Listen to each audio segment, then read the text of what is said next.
Y vamos a leer el capítulo 8, verso 1 del libro de Génesis. Génesis capítulo 8, verso 1. Traigo una palabra muy sencilla, pero espero que bendiga tu vida. Génesis capítulo 8, verso 1. Y se acordó Dios de Noé y de todas las bestias y de todo el ganado que estaban con él en el arca.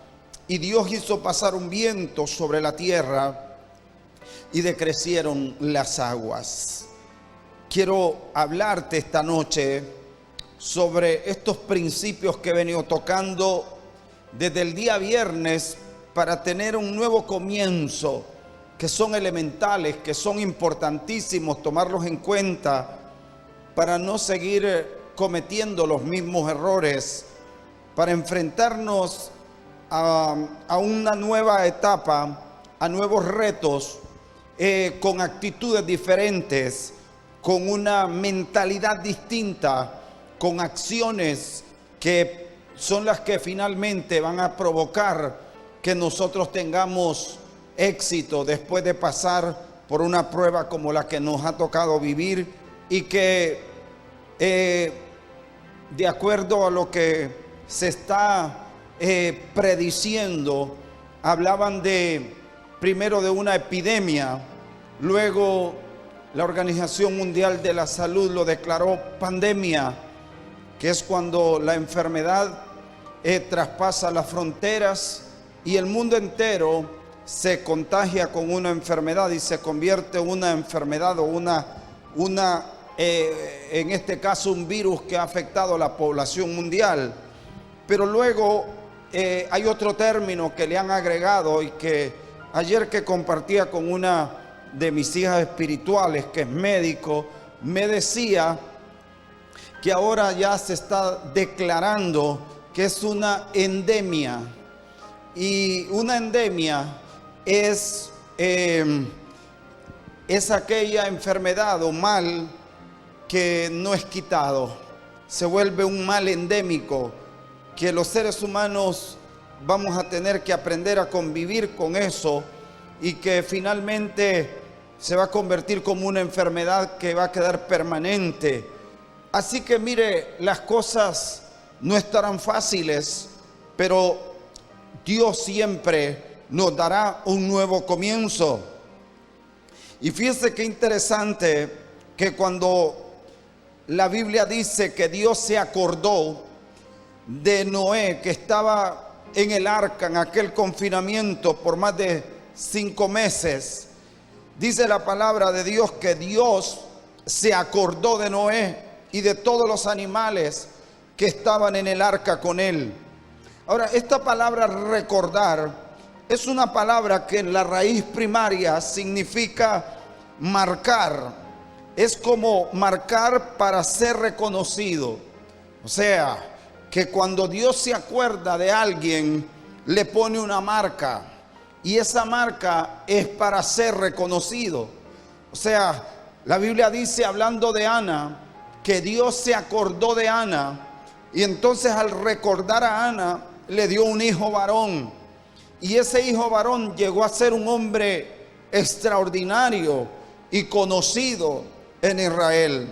De la misma manera, Dios nos ha preservado y está poniendo marca en nosotros para que seamos reconocidos como gente que pasó por medio de una prueba y que logramos vencerla con su ayuda, como gente de propósito, de destino, como gente que la crisis no nos ahogó, sino que nos hizo elevarnos, tal como le sucedió a Noé cuando construyó el arca, que cuando la tormenta llegó, la Biblia dice que el arca se elevó porque Noé edificó el arca conforme al diseño. En todo este tiempo no ha faltado la palabra de Dios, y Dios ha sido fiel, y Dios ha permanecido vigilante, y no ha habido descuido de parte de Dios con respecto a su pueblo y con respecto al cumplimiento de su propósito con nuestras vidas. Y yo quiero hablarte precisamente de nuevos comienzos, de un reinicio. Hablarte de este nuevo tiempo de apertura para ti y para tu familia, tal como lo vemos en la historia de Noé y su familia, que fueron guardados en medio del diluvio, que vino sobre todo lo que tenía vida, ya sea orgánica o la vida animal, y la misma vida humana fue prácticamente extinguida del planeta. Una asepsia universal para acabar con esa tendencia del hombre de hacer siempre lo malo, y cuyo pecado provocó que se desatara del cielo la ira de Dios. Indudablemente que las razones por las cuales se ha desatado esta particular circunstancia que vivimos y este juicio que ha venido sobre la humanidad tiene que ver con la conducta de los seres humanos. Eso es innegable. Los científicos pueden tener sus conclusiones.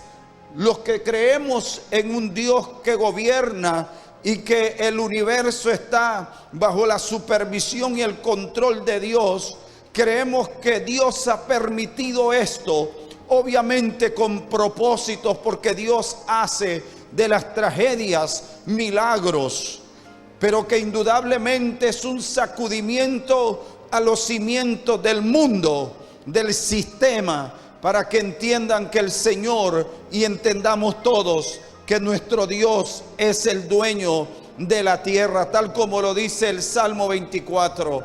De Jehová es la tierra y su plenitud, el mundo y los que en él habitan, porque él la fundó sobre los mares y la estableció. Así que, amados, y la firmó sobre los ríos, dice la palabra del Señor. Nuestro Dios es el dueño de la vida humana. Hay un pasaje de la Escritura que dice que toda alma de todo hombre está en sus manos.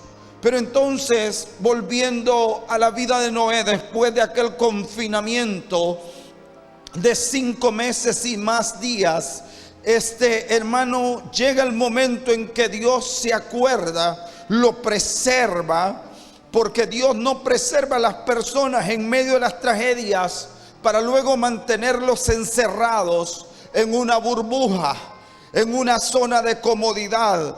Por eso es que el Señor le dice a Noé: sal del arca. Y esa palabra salir también tiene una connotación importantísima, porque salir es como hermano, abrirse camino, es como salir afuera de, o sea, te hacen un lugar y tienes que traspasar un umbral para entrar en otro nivel de vida.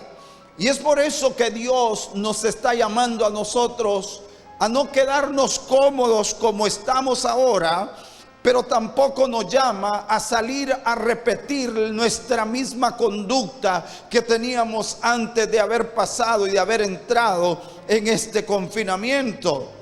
Y qué interesante, porque hay cosas muy hermosas que aprendemos, hay perlas de revelación que Dios nos enseña cuando vemos algunas cosas puntuales para tener este reinicio como Dios quiere.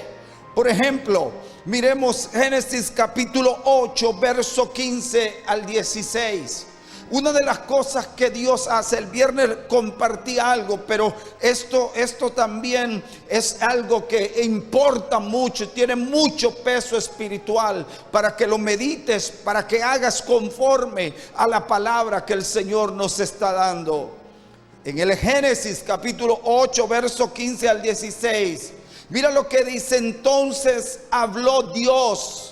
Note que es Dios hablando a Noé diciendo, ¿qué es lo que dice él? Sal del arca, tú y contigo tu mujer, tus hijos y las mujeres de tus hijos.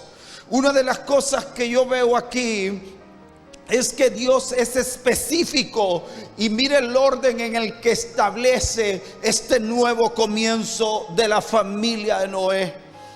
Noé tiene que tener un nuevo comienzo familiar. Es porque le dice Dios: sal del arca tú y contigo tu mujer. Sal del arca para empezar de nuevo, pero esto no lo vas a hacer solo. No vas a vivir la vida como la viviste antes. Ya Noé había experimentado, porque aquel proyecto del arca que se convirtió en un proyecto familiar. Así que Noé tenía ya una mentalidad entrenada en lo que significa entender un diseño de familia. Pero hay gente que todavía no. Hay personas que todavía siguen pensando que pueden caminar sin entender y sin aplicar estos principios. Vemos que Dios manda a Noé: sal tú y tu mujer. Eso es muy importante, porque muchos no han aprendido la lección. Tienen tremendos problemas en el seno de la familia. Sabe que para muchos tal vez esta apertura que se está dando desde el punto de vista de que podamos nosotros salir otra vez a hacer nuestras actividades con algunas precauciones, significa como liberarse, como salir de un cautiverio. Y el cautiverio ya no era con animales, sino precisamente estar con su familia. Yo creo que posiblemente Noé se cansó de estar exhalando y oliendo, aspirando los olores nauseabundos de tantos animales que estaban con él. Pero lo que yo quiero decir es que posiblemente tenía hasta el deseo en sí mismo de cuándo se termina esto para salir y liberarme de todo esto. Yo me imagino los peligros que estaban latentes con él, aún estando dentro. Interesante, hermano, porque muchas personas, especialmente caballeros que nos están escuchando en esta hora, tienen una mentalidad individualista. Si tú tienes hogar, si tú tienes familia, si tú tienes hijos, tú tienes que darte cuenta y hacer un examen de tu conducta, de la forma de relación que has cultivado con tu pareja. ¿Cuál es la relación? ¿Tienes una relación saludable o es una relación tóxica, enfermiza?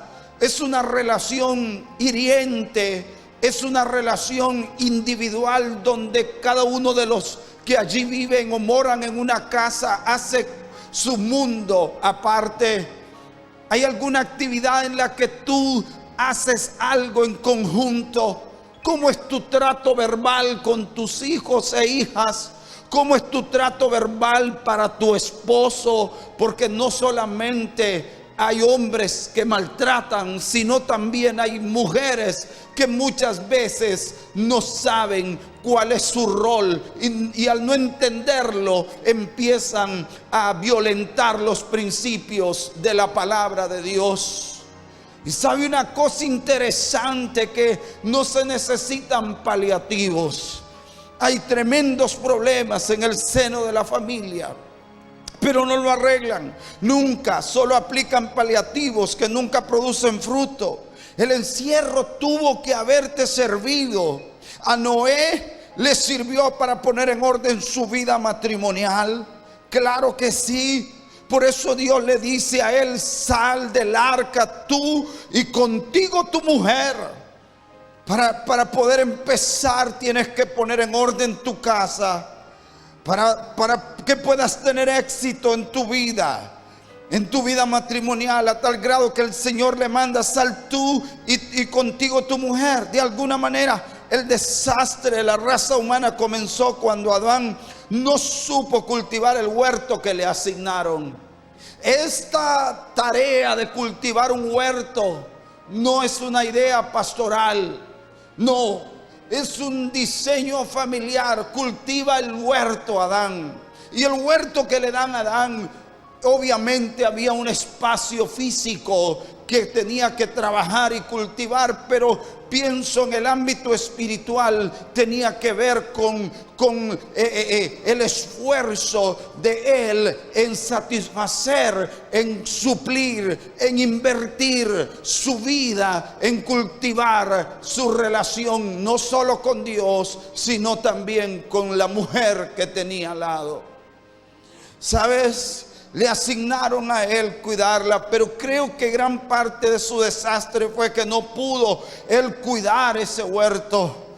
En Cantar de los Cantares dice la palabra del Señor, esta metáfora hermosa, esta comparación que tiene tantas aplicaciones, hermano, para la iglesia, para los cónyuges, enseñanzas prácticas para el esposo, para la esposa.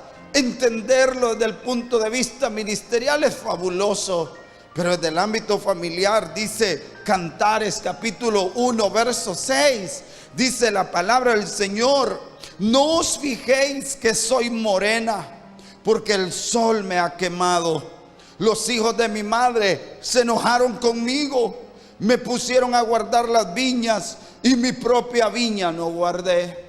Se invierte tanto tiempo.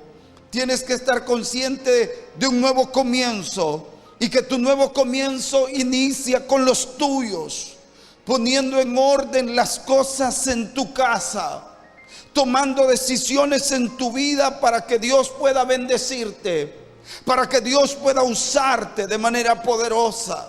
Muchas veces queremos arreglarle la vida a los demás. Invertimos tiempo, recursos en otras personas. Eres tan cariñoso con los hijos ajenos que ya no te sobra cariño para los tuyos. Eres tan servicial con las personas y amistades que tienes, pero cuando se trata de los tuyos, eres indiferente. Eres el tipo de persona que prioriza su relación con sus amigos antes que tu relación con tu familia. Entonces no vas a tener un nuevo comienzo. Entonces no vas a poder tener éxito en este tiempo, y tu situación se va a convertir, es más, te puedo casi profetizar, una derrota previa, una derrota casi anunciada, casi profetizada. Porque definitivamente, cuando no entiendes este principio, no vas a poder ir más lejos. A veces se invierte tanto tiempo, como lo dice ahí. No te fijes en que soy morena, el sol me ha quemado, estuvo expuesta. Se invirtió su vida en el cuidado de otros. Te vuelves tan amoroso, eres admirador de tantas personas. Admiras tanto las mujeres que otros tienen y desprecias la tuya. Alguien dijo: cuando te vuelves admirador de lo que no es tuyo, terminas siendo infiel. Viceversa, cuando una mujer admira tanto a un hombre, el que no es su esposo, finalmente termina despreciando al que tiene y amando al que no es el que Dios le ha dado. Igualmente ocurre en el ámbito ministerial, cuando te vuelves seguidor, cuando te vuelves admirador, cuando te vuelves un furibundo seguidor de predicadores que no son los que Dios te ha asignado, que no es tu padre espiritual, terminas también siendo una persona desleal y por ende careces de ADN espiritual, porque Dios establece estos principios para que nosotros nos vaya bien. Entonces, hermano, si estás listo para un nuevo comienzo, tienes que comenzar con los tuyos. Tienes que comenzar con tu familia. Tienes que comenzar con tus hijos. Evalúa tu relación. Ya esta cosa va a seguir, sea pandemia o sea endemia, va a seguir, y nosotros tenemos que seguir viviendo. Pero ¿sabes qué? No sigas viviendo tal y como entraste a la situación. Parece repetitivo en la boca de los predicadores, que muchas veces se está diciendo: no tienes que estar igual. Pero es que ese es el mensaje. El mensaje que el Señor trae hoy es un mensaje para que tú entiendas que es momento de cambios, es momento de ajustes, es momento de renovar tu mente, es momento de hacer un alto en el camino, es el momento de hacer un alto en la conducta de los que tal vez, hermano, no tienen un hogar, no tienen una familia, pero tienen una conducta pecaminosa. Y no puede seguir viviendo así, porque esa conducta pecaminosa, inmoral, finalmente va a destruir su vida. Por eso es necesario volver a los principios. Mira entonces, qué interesante es que Noé tiene que comenzar con su familia. ¿Cómo estás con tu familia? ¿Cómo estás? ¿Cuál es tu relación con tu esposa? Dios sana las relaciones quebrantadas. Dios puede restaurar una relación dañada. ¿Cómo estás con el Señor? ¿Cómo están tus hijos contigo? ¿Cómo está tu hija contigo? ¿Ya supervisaste cómo están tus hijos en su relación con Dios? ¿Qué les ha ocurrido en este tiempo? Número 2. Dice Génesis 9:1. Y bendijo Dios a Noé y a sus hijos, y les dijo: sed fecundos y multiplicaos y llenad la tierra. Tienes que entender que Dios te quiere productivo. Comienza siendo productivo. Esta raíz, la raíz primaria de la palabra fecundo, es una palabra que se dice pará, con acento en la A, pará. Y esa palabra significa aumentar, llevar fruto, ser fructífero, multiplicar, producir o retoñar. Aquí encontramos una repetición del mandamiento que Dios le instituyó a la primera pareja. Cuando hablo de mandamiento, no me refiero a los 10 mandamientos, sino al mandato que Dios le dio a la primera pareja cuando los creó. Y cuando Dios instituye al hombre como Señor de la tierra junto a su pareja, cuando fueron creados a la imagen y semejanza de Dios, es que ellos tenían que ser fecundos, dar fruto, multiplicarse, porque ese es el asunto del reino, es el asunto de la mentalidad del reino, es el asunto del propósito del reino, es el asunto, hermano, lo esencial del diseño de Dios para ti es que tú seas productivo. Tú no puedes salir a convertirte en alguien improductivo, que sería lo opuesto a ser productivo. No puedes ser una persona que simplemente salgas a contemplar cómo están las calles, a ver gente en el centro de la ciudad. Tienes que enfocarte en alguna tarea que te va a llevar a algún lugar. Tienes que entender que tu vida no puede ser, ni puedes, hermano, estar en un círculo vicioso, ni vivir de la lástima de otros. Dios desea que te vuelvas una persona productiva. Pastor, no entiendo. Es que escucha, Dios desea que tú te multipliques. ¿Por qué Dios desea que tú te multipliques? Porque es la manera en que puedas ejercer dominio y señorío y cumplir el propósito que Dios ha diseñado para ti. Cuando hablamos de una iglesia que gobierna, pero sin multiplicación, nos volvemos inútiles. Es semántica, es discurso. Cuando la iglesia no crece y cuando la iglesia no se multiplica, hablando en términos de lo que significa crecimiento, avance, conquista, sino que, hermano, todo lo que no crece, decrece. Todo lo que se estanca, se arruina. Por eso Dios desea, esta es la dinámica de la mente de Dios. La dinámica de la mente del reino es el crecimiento, la ley del aumento. La ley del aumento, la ley de la multiplicación, el principio de la multiplicación para gobierno. Pero de otra manera, si sales de ahí para seguir en lo mismo, si no hay ninguna mentalidad que te impulse a hacer algo por tu propia vida, entonces, y por los tuyos, el enemigo no va a respetarte. Somos un pueblo intrascendente porque nadie respeta a la iglesia en la actualidad. Porque la iglesia es un número de personas, hermano, que somos minoría comparado con tal vez otros grupos religiosos. Y hablo del protestantismo evangélico, hablo de la iglesia de Jesucristo, ¿verdad? La iglesia ha perdido su influencia, y aunque tiene presencia, eso no puede, todavía no se ha convertido. Vamos a los templos, lloramos, cantamos, nos emocionamos, danzamos, brincamos, pero no tenemos fruto. La palabra del Señor dice en el libro de San Juan capítulo 15, creo que en el versículo 16, el Señor Jesús dice: no me elegisteis vosotros a mí, sino que dice, esta versión dice: vosotros no me escogisteis a mí, sino que yo os escogí a vosotros y os designé para que vayáis y deis fruto, fruto, y que vuestro fruto permanezca, para que todo lo que pidáis al Padre en mi nombre os lo conceda. San Juan 15:7 dice: en esto he glorificado mi Padre. No solo San Juan 15:7, así lo dice: en esto he glorificado mi Padre, en que llevéis fruto. En que nosotros, ¿en qué se glorifica el Señor? En que usted lleve fruto.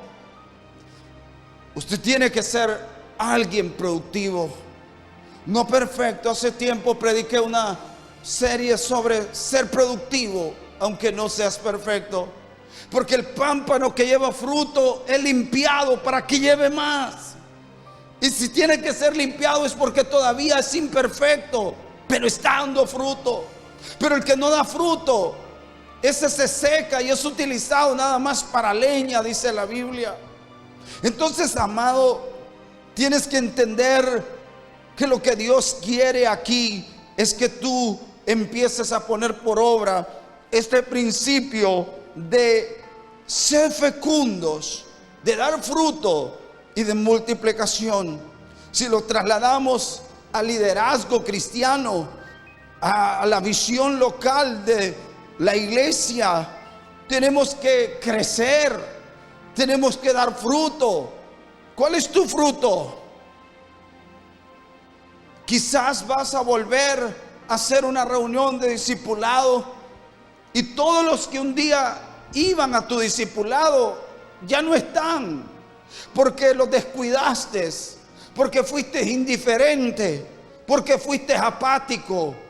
Yo al principio de esta pandemia le decía a mis líderes principales, yo les decía: miren, no descuidemos las personas, porque un día usted va a querer volver a ejercer autoridad, usted va a querer liderarlos, pero la gente en este tiempo sabe, ellos disciernen, ellos califican, miden tu liderazgo, tu entrega, tu pasión.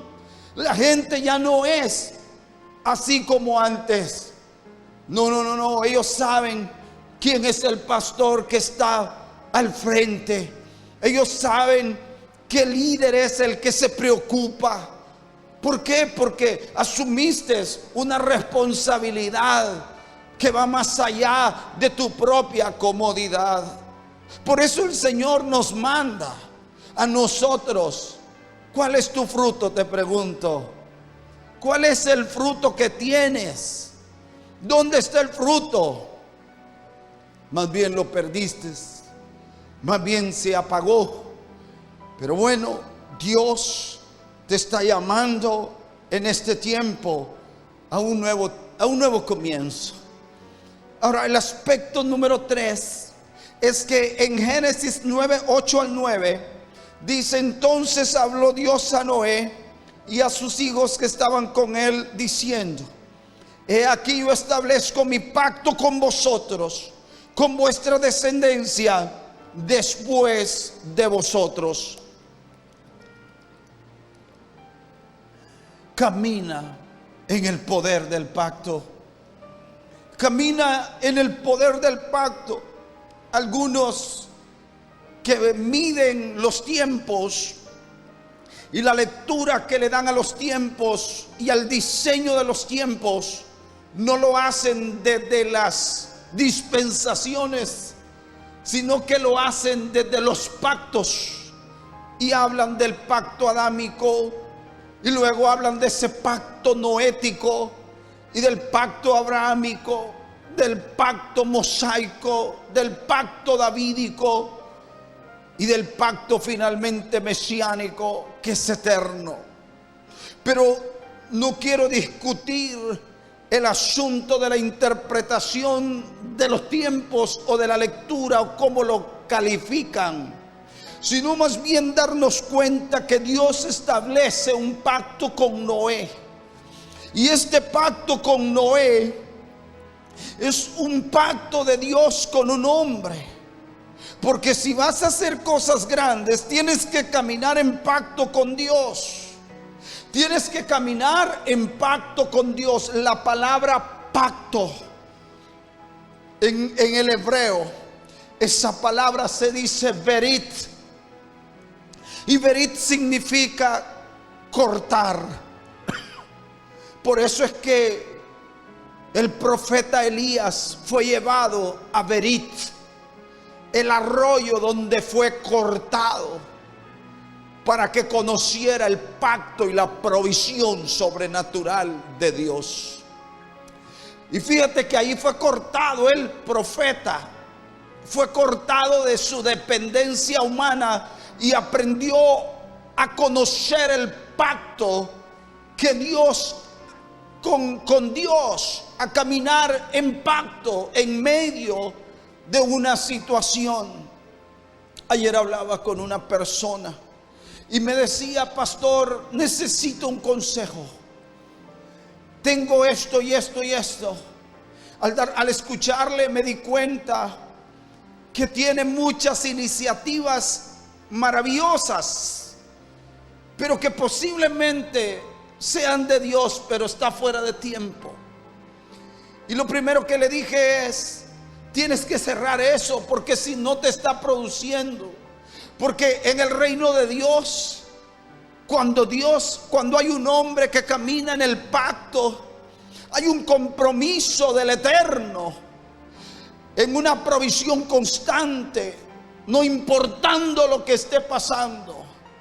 Y no va a faltar ese Dios cuando tú caminas en pacto, en obediencia, cuando entiendes que el pacto no solamente es un compromiso de Dios, sino que tú elevas el estándar de tu vida.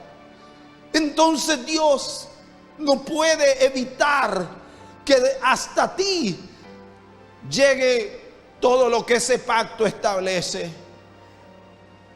Y aunque estamos viviendo en nuevo pacto, el sentido de ese pacto que Dios hace con Noé es berit.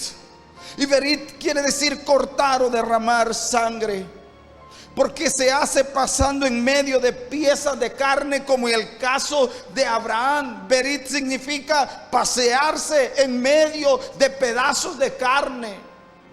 Así como Abraham, cuando hizo un pacto con Dios, o Dios hizo un pacto con Noé, pero también lo hizo con Abraham. Y establece es también, fíjate que la palabra pacto también tiene que ver con convenio, alianza. Y hay un término que también se usa para definir pacto, que tiene que ver con intercambio. Tú das y Él te da. Caminar en pacto es entender que puedes tener la seguridad de una alianza que Dios ha hecho jurando por Él mismo. Puesto que no hay otro mayor que Él, entonces juró por sí mismo. Teniendo estas dos cosas como firme convicción de que el pacto se fundamenta en el carácter invariable de Dios y que Dios no miente. Por dos cosas: porque Dios es inmutable, no cambia, no lo afecta el tiempo, no es corrompible. Dios no cambia, es inmutable. es eterno. Pero la segunda es porque su palabra permanece para siempre. Así que cuando caminas con esa firme convicción de que en este pacto es verdadero y no será abolido ni anulado, porque no es el pacto bilateral. Hay dos pactos, el pacto bilateral y el pacto unilateral. Bilateral es cuando dos partes se sientan en una mesa de negociación y depende de la actitud de los dos para mantenerlo vigente. En este caso dice la Biblia que como no hubo uno mayor que Dios para poder establecer un pacto con Abraham, no lo hizo partiendo de la fidelidad del que estaba pactando con él. Es más, fue él el que tomó la iniciativa. Por eso es que la Escritura dice que aunque nosotros seamos infieles, Dios permanece fiel. Que aunque nosotros le fallemos, Él no falla. Que aunque nosotros, hermano, no caminemos en el pacto no lo anula. Ni tan siquiera tu propia desobediencia, aunque sí puede hacer que se retrase. Pero sabes, entenderlo, donde cuenta la decisión de una de las partes vigente y mantener vigente el pacto. Dios es el que permanece fiel. Jesucristo es fiel y verdadero. Y aunque nosotros seamos infieles, Él permanece fiel. El pacto siempre es entre uno mayor que tú. Nunca se hace pacto con personas con las cuales estás en posición de gran inferioridad. ¿Entendiste? Los pactos siempre se hacen con alguien de mayor rango. Por eso es que el pacto significaba que siempre había alguien de mayor rango. Claro está que es con Dios. Por eso él juró por sí mismo, porque no había otro por el cual jurar. Y fíjate qué interesante esto, que se cerraba el pacto mezclando la sangre. Se abría una herida profunda en la mano y el otro hacía lo mismo. Se intercambiaba, se hacía una alianza y luego se mezclaba la sangre. Y se convertían en hermanos de sangre. Esas prácticas las tenían las tribus salvajes y primigenias que vivieron en la Unión Americana, como los Cheyenne y otros, los Pieles Rojas, que hacían alianzas. Y esa cicatriz en la mano evidenciaba que estaban en pacto. Y cuando había algún ataque, venían en su ayuda. Pero cuando se encontraban y no se conocían, simplemente levantaban la mano y miraban la cicatriz y se daban cuenta que eran hermanos de sangre. Qué maravilloso es darnos cuenta que nuestro Señor está en pacto con nosotros y que no nos dejará. Tienes que caminar en pacto con Dios, y eso significará para ti caminar en obediencia, alejarte del pecado, vivir una vida agradable a Él. O sea, no puedes seguir haciendo las cosas. La gente hace promesas a Dios. ¿Cuánta gente en este tiempo le habrá hecho promesas al Señor? Cosas que quizás nunca van a poder cumplir. Pero es el tiempo de nosotros caminar con Dios, porque las situaciones venideras no van a ser fáciles. Es intercambio, pues. Es caminar en pacto. ¿Se acuerda cuando le llegó la crisis a Isaac? Una de las cosas que Dios le recuerda a él, le dice: voy a cumplir el pacto que hice con tu padre Abraham. Porque cuando llega la crisis, entonces Dios se acuerda. Y Dios dice: mi siervo está sufriendo, mi hija necesita esto, yo tengo pacto con él, yo le voy a suplir. Mi hija está enferma y yo tengo pacto con ella, lo voy a sanar. Mi hijo ha hecho pacto conmigo. Y no estoy hablando de cosas materiales, sino de una entrega. No estoy hablando de algún pacto económico con el que podamos nosotros comprar a Dios. No, estoy hablando de la entrega de tu vida. Estoy hablando de la entrega de tu corazón, de una actitud de servicio a Él, entregado, apasionado, completamente. El otro día pensaba en esas palabras tan elevadas de Pablo. Cuántas cosas eran para mí ganancia y las he estimado como pérdidas. Y comencé a escribir un mensaje sobre mis pérdidas. ¿Cuáles son tus pérdidas? De acuerdo a tus pérdidas serán tus ganancias. ¿Qué has perdido tú por amor a Cristo? Y así lo titulé, mis pérdidas. ¿Cuántas cosas hemos perdido? Pero por el otro lado hemos ganado tanto, que estas cosas que Dios a algunos de sus hijos les ha depositado, no se las da como un regalo, sino como un intercambio, porque aprendieron a vivir en el pacto. ¿Cuánta gente no quiere la unción de Dios? ¿Cuánta gente no quiere el poder, la revelación? Pero eso es por una pérdida. Pablo hablaba y decía: todo lo he perdido, lo he considerado basura para alcanzar la excelencia del conocimiento de Cristo. ¿Cuál es tu pérdida? ¿Qué has perdido tú?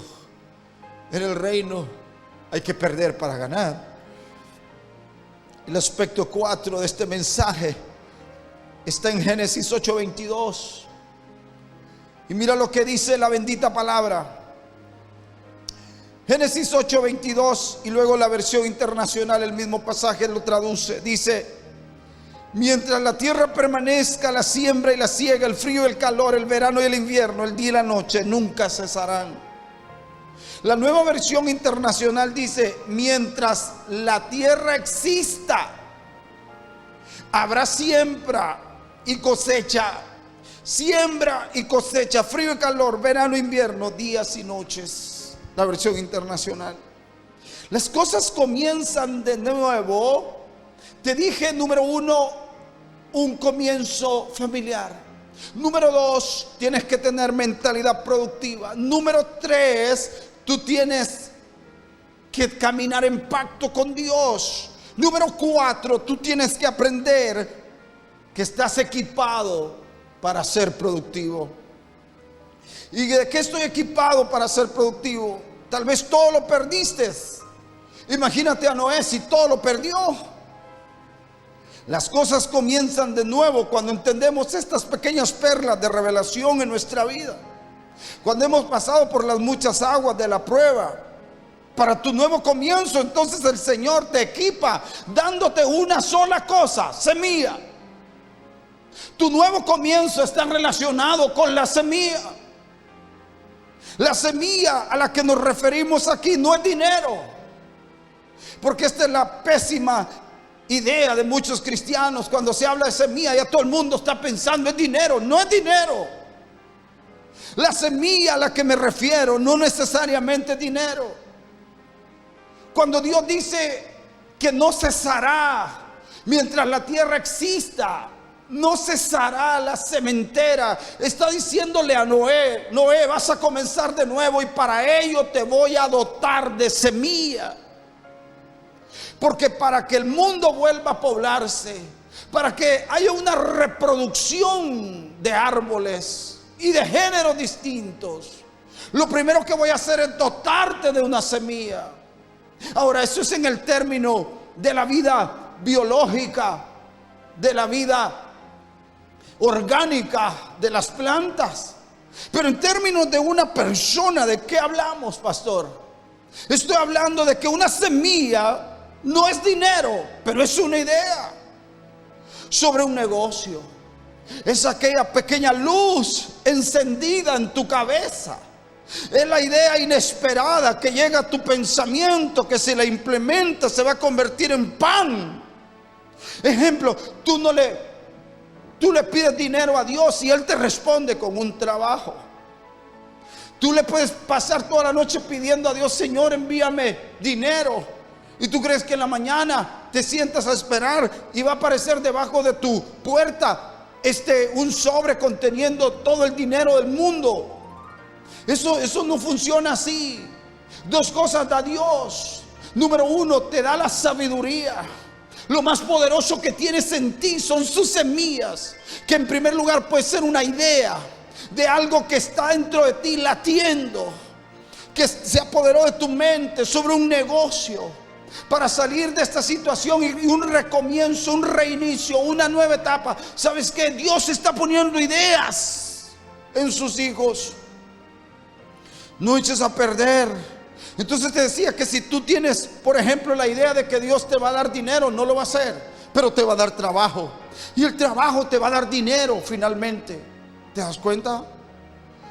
No eches a perder la semilla de tu potencial, dejándolo inactivo, apagando tu llamado.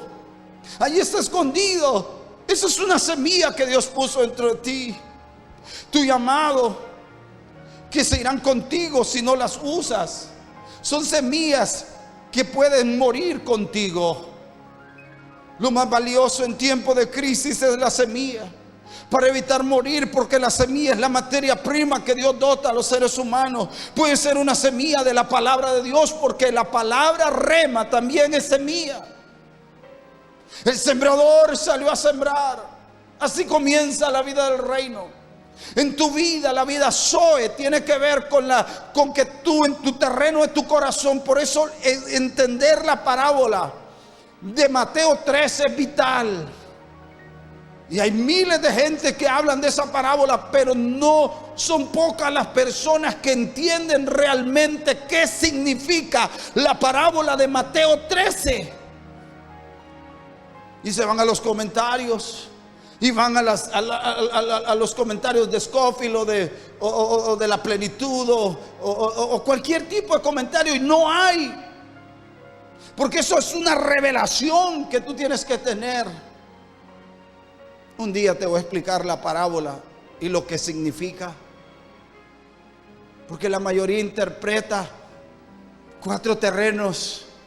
La mayoría considera que son 4 personas y que solo uno es bueno, pero en realidad es un proceso más bien que una descalificación del resto. Pero fíjate, hermano querido, esto que te estoy diciendo, que la palabra puede ser una semilla viniendo a tu vida, una idea dentro de ti que tiene que germinar y te puede dar grandes cosechas. Una semilla en el reino es también una ofrenda para Dios. Lo más valioso es la semilla que portas en tu espíritu ahora mismo. Génesis 47, 19, vamos, estoy terminando. Génesis 47, 19. Dice, hablando de aquel tiempo cuando vino la crisis en Egipto. Y dice que fueron aquellos a pedirle a José y le dijeron: ¿por qué hemos de morir delante de tus ojos, tanto nosotros como nuestra tierra? Cómpranos a nosotros y a nuestra tierra a cambio de pan, y nosotros y nuestra tierra seremos siervos de Faraón. Danos pues, mira lo que ellos piden.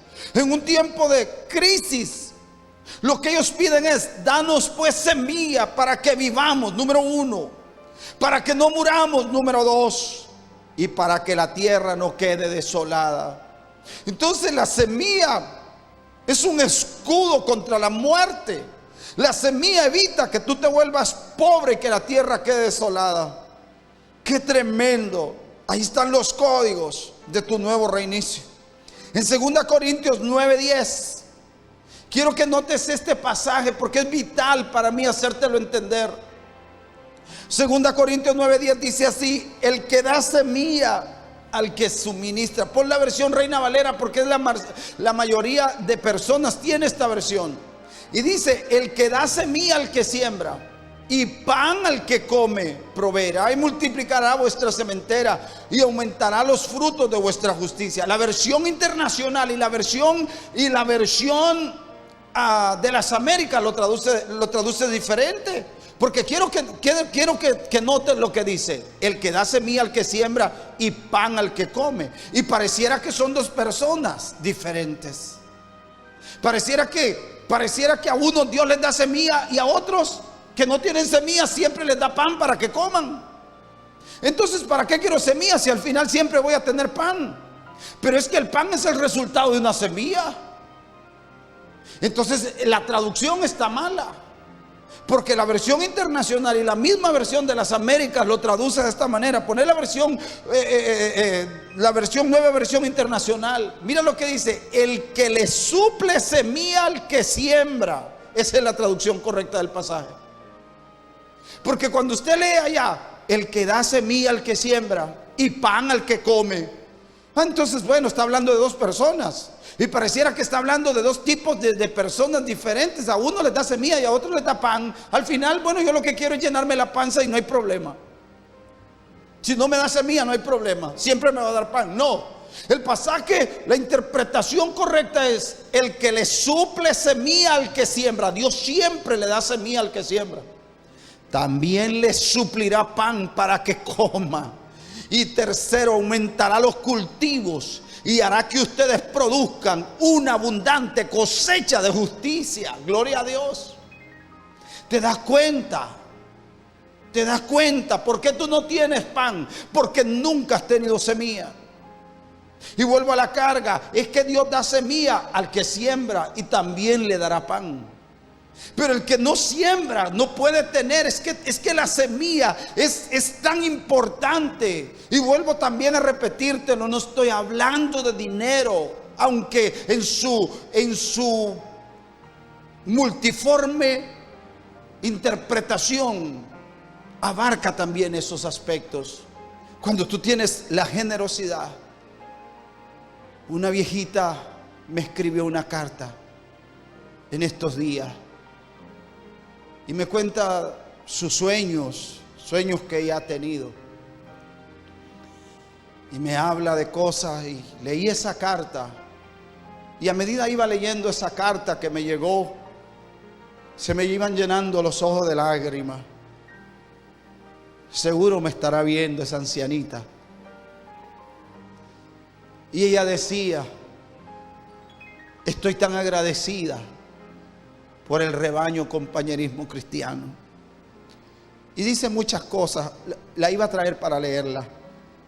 Y al final dice: y mando y perdóneme por quitarle su tiempo. Querida anciana, donde estés mirándome, tocaste mi corazón. Con sus palabras usted me bendijo. Con lo que usted dijo, porque ella dice: usted ha sembrado la palabra en mi corazón. Quiere decir que tiene semilla.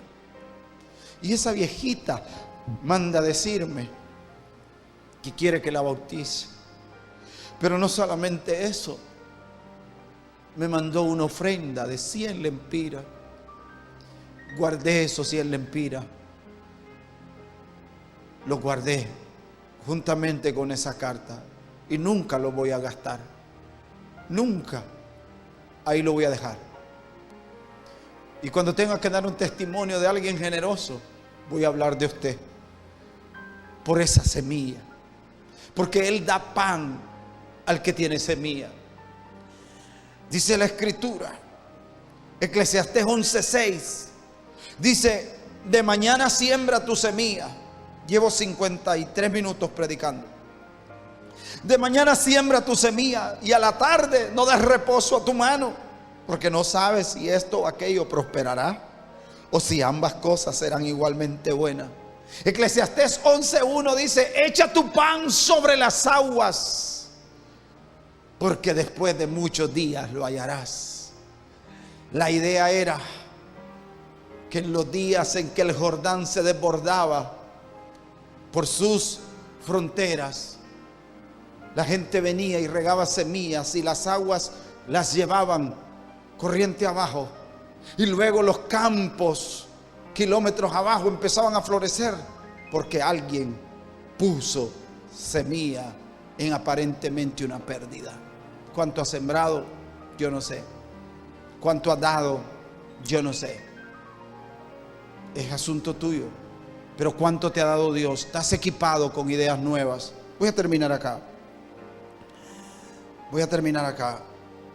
Y tú dices, pastor, ¿no será tan complejo estar hablando de eso? Son principios para salir de las crisis. No lo hablo desde la perspectiva maliciosa. Lo hablo desde la perspectiva de la revelación. No porque tengamos intereses creados. No porque como decía Pablo, no es porque tengamos necesidad, sino para que sea fruto que abunde en vuestra cuenta. Mira lo que dice acá. Voy a terminar este mensaje aquí. Prepárate para que recibas esta palabra. San Juan 11, 38 al 40. Momento de crisis, momento terrible. Me salgo de Génesis, vengo a San Juan y cierro aquí. Entonces Jesús, de nuevo profundamente conmovido en su interior, fue al sepulcro. Y era una cueva y tenía una piedra puesta sobre ella. O sea, Lázaro estaba muerto. Jesús dijo, quitad la piedra. Marta, hermana del que había muerto, le dijo, Señor, ya hiede, porque hace 4 días que murió. Jesús le dijo, no te dije que si crees verás la gloria de Dios. Wow. Quiero hablarte del fertilizante para tu semilla. Muchas veces las personas dicen, pero ¿cómo voy a levantarme, pastor? ¿No ve que las cosas están muy mal? Ya las cosas están descompuestas, todo huele mal. Si te huele mal todo en esta pandemia y todo te parece muy mal, pero cuando todo huele mal es porque estás a punto de ver un milagro de Dios. Cuando todo te huele mal algo. Sí. ¿Por qué? Porque hace 4 días se murió. ¿De verdad? Sí. Pero no te he dicho que si crees verás la gloria de Dios. Las crisis son malolientes y nada agradables. Me imagino cuando Noé salió, sintió seguro ese olor de animales descompuestos. Pero quiero decirte que las crisis son malolientes, nada agradable. Pero ese es el abono que hace germinar tu semilla. ¿Alguna vez has olido el abono? ¿Alguna vez has ido y metido la mano en un saco de urea y te lo has llevado a la nariz para oler? Es desagradable, pero es el elemento vital para que la semilla germine, para que las plantas crezcan, para que entonces haya fruto. Dale gloria a Dios. Si las cosas están oliendo mal, es porque vas a ver la gloria de Dios ahorita. Pastor, pero es que esto huele mal, la crisis huele mal. ¿Sabes qué? Es el abono y el abono no huele bien. Así que prepárate para una temporada de cosas grandes en tu vida. Tu nivel de productividad se va a desatar.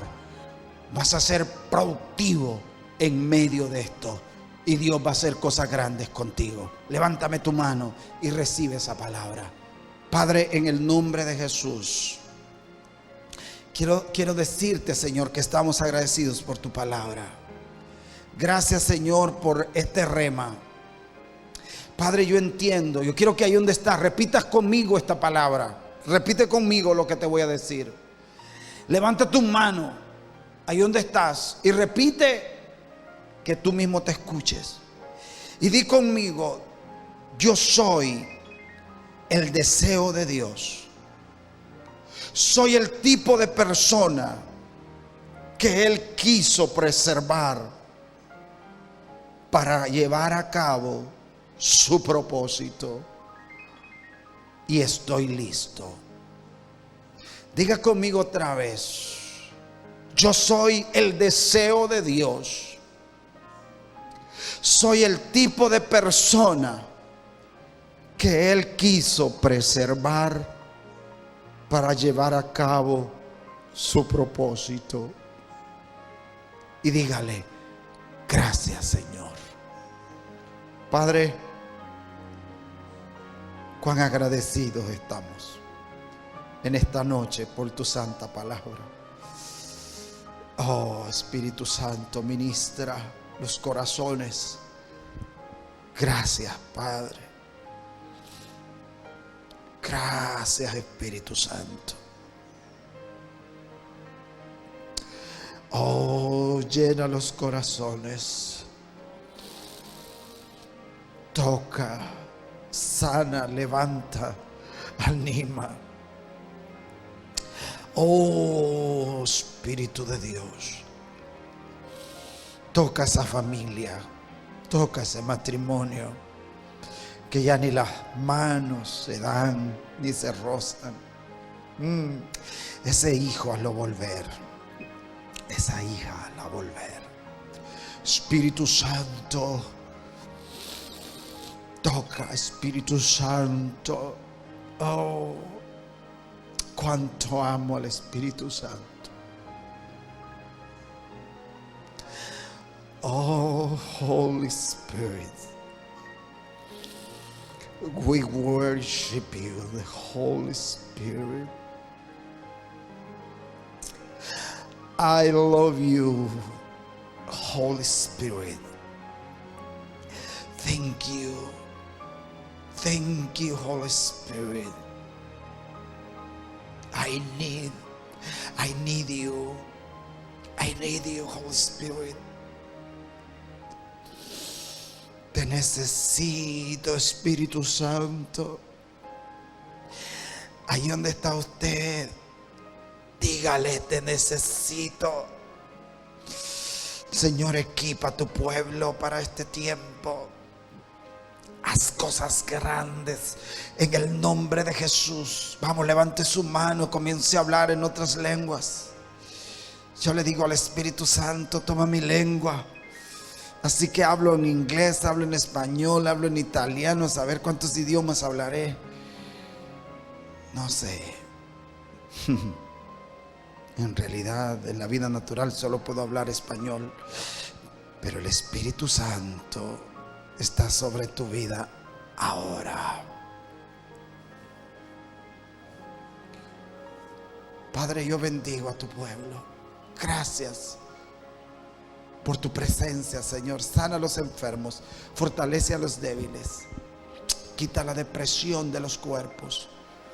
Y aquellos que sienten que la crisis es maloliente, es solo el abono para sus semillas, Señor. Gracias, Padre. Amén y amén. Les bendigo, les amo y les cubro con la sangre del Señor Jesús. Espero verlos pronto. Les amo con todo mi corazón. Que el amor de Dios, la gracia del Señor y la comunión del Espíritu sea con todos vosotros. Buenas noches.